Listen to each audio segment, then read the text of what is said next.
Ici dans Matthieu 22, verset 1 à 10. Vous aimerez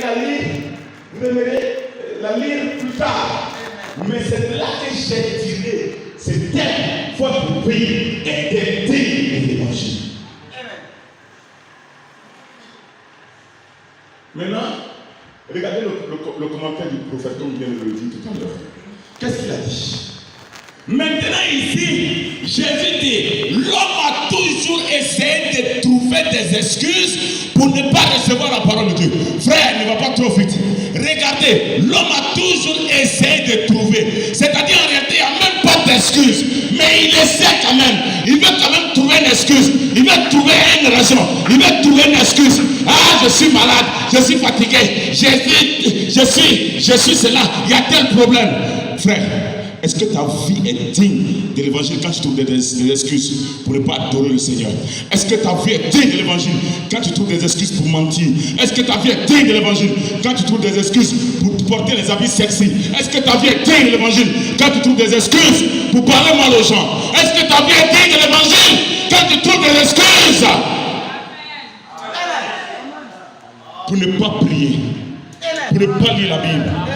Est-ce que ta vie est digne de l'évangile? Non, monsieur. Oh, dis au frère qui est à côté de toi, si tel est le cas, ta vie n'est pas digne de l'évangile. Dis-lui.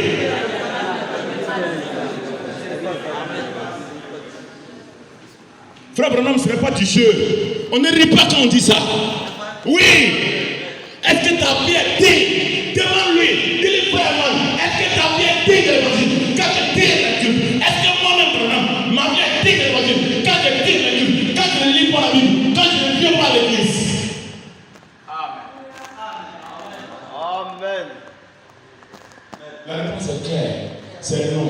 Alors tu peux déjà prier. Tu peux déjà à genoux.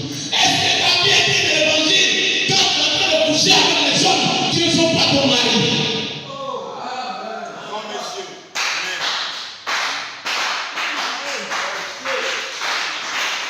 Est-ce que ta vie est digne de l'évangile quand tu viens devant le miroir et puis tu t'habilles et puis tu tires un peu la travail, tu choisis au marché les habits, tu dis non, ça va fermer mes seins. Il faut que je prenne un habit qui va laisser ouvrir un peu mes seins, comme ça les gens vont être attirés. Est-ce que ta vie est digne de l'évangile? Et quand tu marches, tu me mets les fesses. Quand on te regarde, est-ce que ta vie est digne de l'évangile? Ta vie est digne d'une vie remplie d'esprit diabolique.